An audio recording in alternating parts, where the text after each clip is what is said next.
3 ways the narcissistic parent blocks the scapegoat child's growth. As a child, did you feel like everything you did was wrong, or like there was an aching hole inside that never seemed to fill up, or that you were not allowed to have good relationships outside of your family? Well, scapegoat children to narcissistic parents are often familiar with such experiences, and they are used to being known as someone who is defective and or undeserving. In today's video, I describe the experience of being the scapegoat child to a narcissistic parent.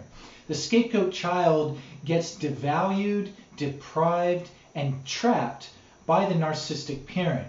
The net impact is to prevent the child from growing and developing. My name is Jay Reed, and I'm a licensed psychotherapist in California, and I specialize in helping people recover from narcissistic abuse. Narcissistic abuse can leave us feeling lost and estranged from our sense of who we are. In individual therapy and through my online course on recovery from narcissistic abuse, I try to offer a map that allows survivors to come back to the quality of life that they know they deserve. And of course, each survivor must travel this path themselves, but I think a map can be tremendously important to do this with. And there are 3 features on this map that I call the 3 pillars to recovery. Pillar number 1 involves making sense of what happened so that you know it wasn't your fault. Pillar number 2 is gaining distance from the narcissistic abuser, whether that's psychological, emotional, or physical distance at times. And pillar number 3 is living in defiance of the narcissist rules. Lastly, one can't do this in a vacuum. I think it's also essential to find and participate in communities of people who can get, validate, and support you on this path. Similar to this is the private Facebook group which accompanies my online course. Today's video falls under pillar number 1, making sense of what happened. Another great resource, I think, to help with pillar number 1 is my free ebook on surviving narcissistic abuse as the scapegoat. You can find the link to the ebook in the description below or by clicking here. Narcissistic parents exploit their children. A narcissistic parent has an unconscious sense of being worth less than others. They cannot stand these feelings, and they cope by denying these feelings while insisting that they're worth more than others. In a family headed by a narcissistic parent, the children are often going to get exploited. Some, like the golden child, are used to promote that parent's inflated yet fragile sense of self-worth. The parent's logic goes, I am superior because my child reflects who I am. Others, like the scapegoat child, are used to suffer that parent's self-hatred. The parent's logic goes, I am superior because my child does not reflect who I am. The narcissistic parent pressures the scapegoat child and the golden child to agree with the treatment they are getting. A golden child must participate in a mutual admiration society with the parent or else. Consider this fictional case, I'll call her Jessica, who was her narcissistic mother's golden child. Jessica always thought that she was the apple of her mother's eye. Her mother would take her shopping every weekend, they would try on clothes together, and get ice cream afterwards. Upon arriving home, her mother would invariably find a reason to yell at her older brother John. And for instance, she might claim that John had left something out in the kitchen and that this meant he did not respect her. She would say that he was irresponsible and selfish and then send him to his room as punishment. Jessica would sort of check out in such moments. She did not like seeing her brother treated this way. He seemed to be a good person to her, yet she felt something very strong pulling her to agree with her mother. She knew something would tear in the fabric of the family if she did not go along with her mother. Jessica felt extreme yet subtle pressure to agree with her mother's perspective. In retrospect, it was the only reality that her mother offered her. Jessica and her mother were the special people, and John was the lowly bad child. So for her to question this arrangement would be to occupy a different reality than her mother, and that would have just been too psychologically dangerous for any child to do. The scapegoat child also has to conform to the narcissistic parent's reality. This child embodies the narcissistic parent's intolerable feelings of inadequacy. The parent will project these feelings onto the scapegoat child. And then that same parent will influence the child to experience these feelings as the child's own. So the child feels like the worthless one because there is no other way to be in the parent's reality. The consequence for the scapegoat child's development can be severe. 3 ways the narcissistic parent interrupts the scapegoat child's growth. The scapegoat child is deprived, devalued, and trapped by the narcissistic parent. First, I'll talk about deprivation of emotional nourishment. In order to grow, all children need to feel encouraged and attended to by their parent. This lets the child know that the child continues to exist even when they're showing their increasing capacities. Children with good enough parents feel a sense of continuity with themselves as they grow and expand in their lives. They get to enjoy the feelings of power that come along with growth without sacrificing connection to others or having to worry about others' connections to them. The scapegoat child finds nobody around when that child seeks recognition and affirmation for their growth. And without these responses, the scapegoat child can feel like they don't have the necessary support they need to grow. Instead of getting to enjoy their development, the scapegoat child can feel more lonely and unloved.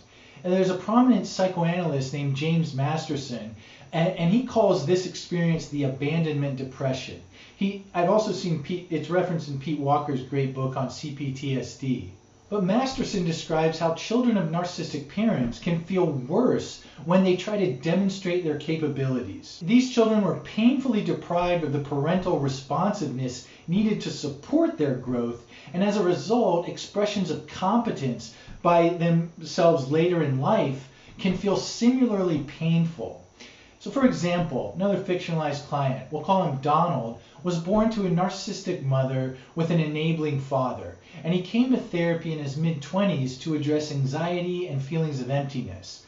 Well, Donald presented as an athletic, well-kept, intelligent, articulate, and professionally successful young man.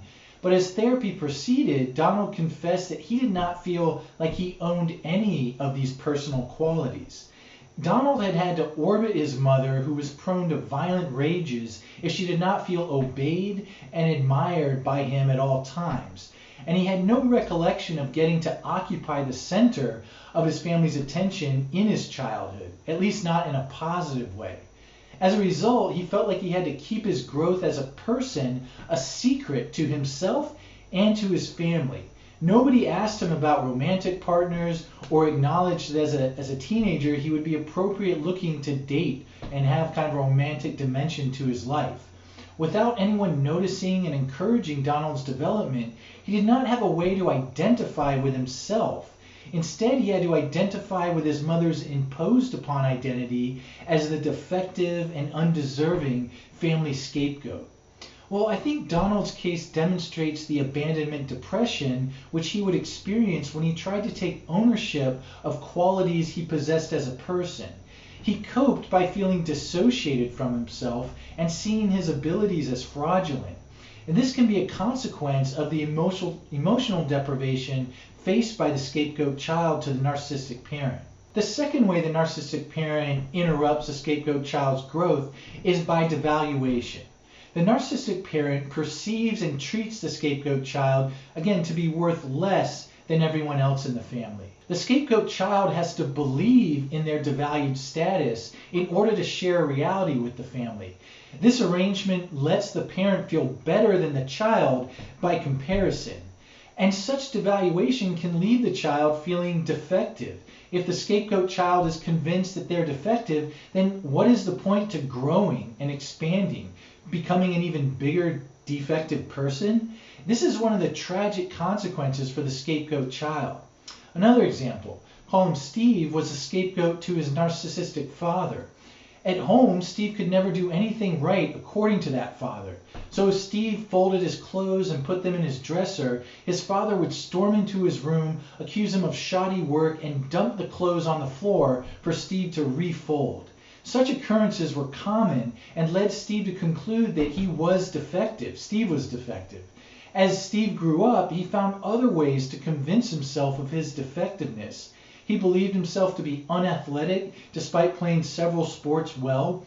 He thought that he was going to fail the next assignment in his advanced classes despite having good grades. And he could not think of himself without simultaneously thinking of something that was, I'll put in quotes here, supposedly wrong with him. It did not seem supposed to Steve, it seemed factual.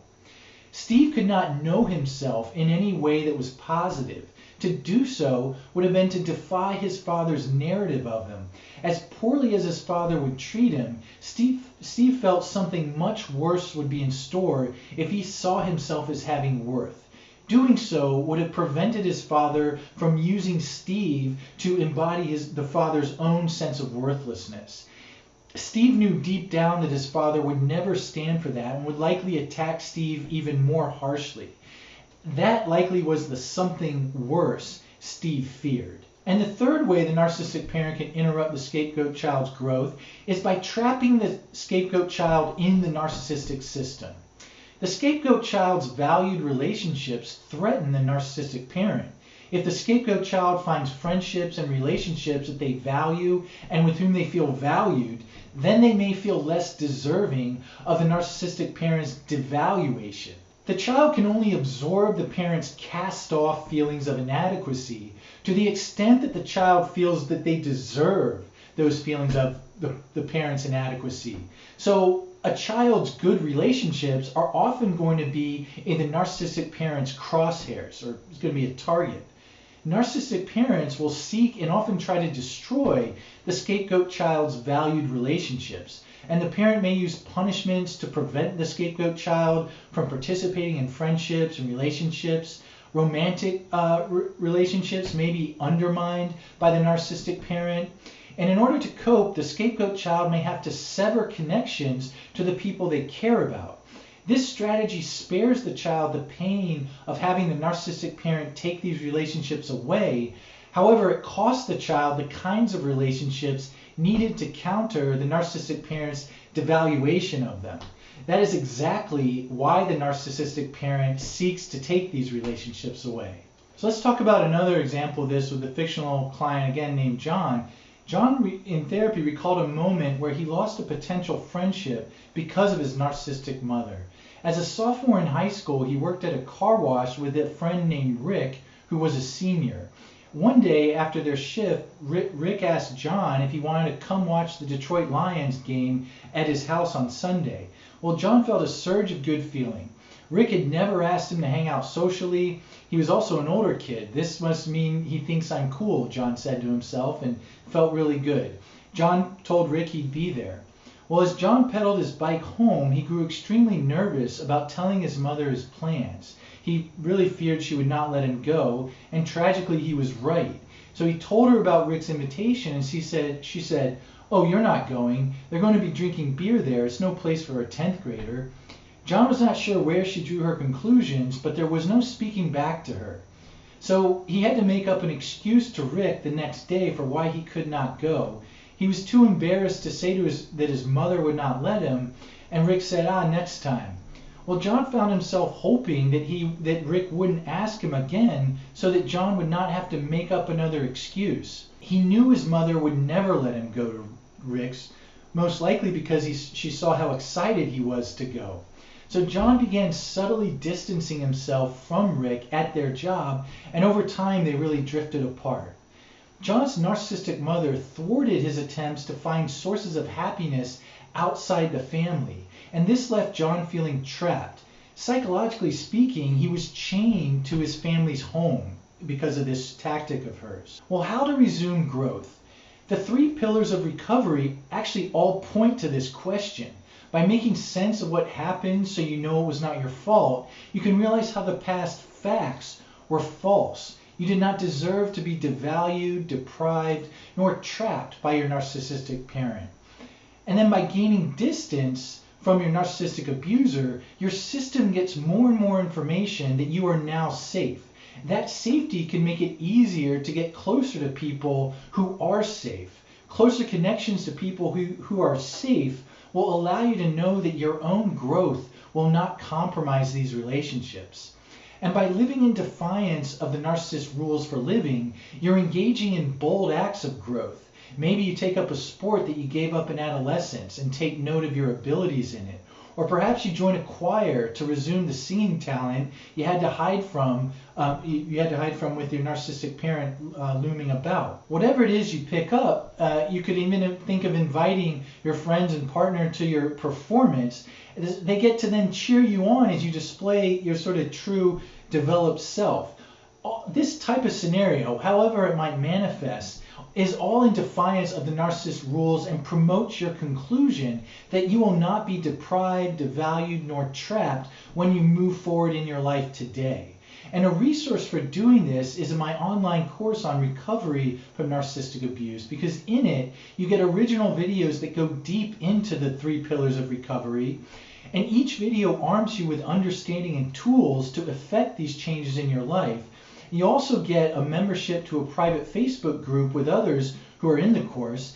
And I think this invaluable support network can offer a place to share and hear stories of recovery from people who really get it. You can find the link in the description box below or by clicking here. Well, thank you for tuning in this week. I hope you found this video useful.